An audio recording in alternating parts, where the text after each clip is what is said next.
What's up, it's Jim with Reverb.com. We're here at the Supro booth. Some of our favorite amps that came out last year, just unbelievable amps, rich history, and Dave here is making it happen for us. So, Dave, you got a new line of guitars out here. Let's start there. We have put together a series of instruments that is a reimagination of the original early 60s Supro Ozark guitar. And this is the one that's in the copper finish. Yeah, so here it is. And there's this incredible 2-bolt neck joint with a U-channel joint here that just gives you tremendous coupling of the neck to the body and really great energy transfer, which is what the original Supro guitars lacked. Yeah. They had really cool shapes and amazing pickups, but they were really clunky and they didn't play so good at all. Yeah. And even if you set them up nice, the way that the neck was attached to the body was such that there was really never that solid string transfer that you would get with something nicer. A lot of serious rock and roll history was made with these axes. Absolutely. So I wanted to bring back a working player's instrument. We're not going to make a super duper cheapo guitar. Yeah. This is a serious monster player's instrument with a history and with a unique sound that really conjures the late 50s and early 60s tones that you heard on. And it's cool. These aren't reissues. These are reimaginings of a classic brand.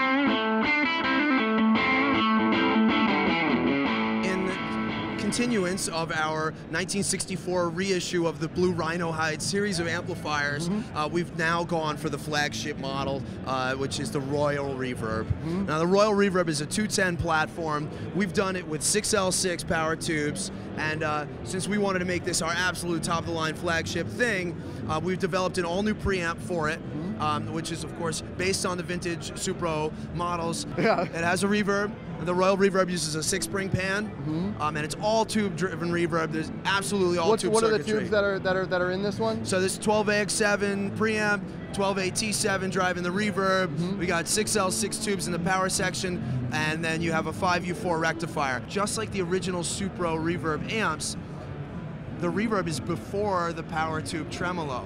Oh, that's interesting. And that's the sound. That's not a Fender sound. Yeah. That's a Supro sound. So you have this reverb, and then it is amplitude modulated. And it's quite haunting. And if you listen to Link Play's Rumble or some of these other classic tunes where Valco amps were used, that's it. Yeah, that's awesome. So the Royal Reverb, top of the line. Next one up is the Saturn Reverb. Now the Saturn Reverb is a 1x12 amplifier with that same preamp, volume, independent bass and treble controls, a reverb knob, this time with a 4-spring pan, still driven by 12AT7.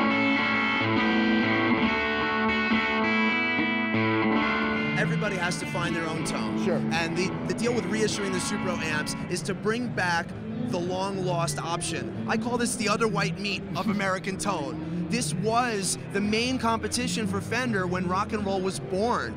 These guys sold thousands of guitars and amplifiers in the 50s and 60s, and the circuit topology and the design ethos behind the Supro amplifiers was just really different. And it's been off the market for so long that we've just been very carefully trying to bring that sound back with obviously modern construction to make it tour-worthy, make it pass safety compliance, and make this thing really sing with a unique voice that, look, maybe this is your tone and maybe it's not, but either way, you won't know until you try.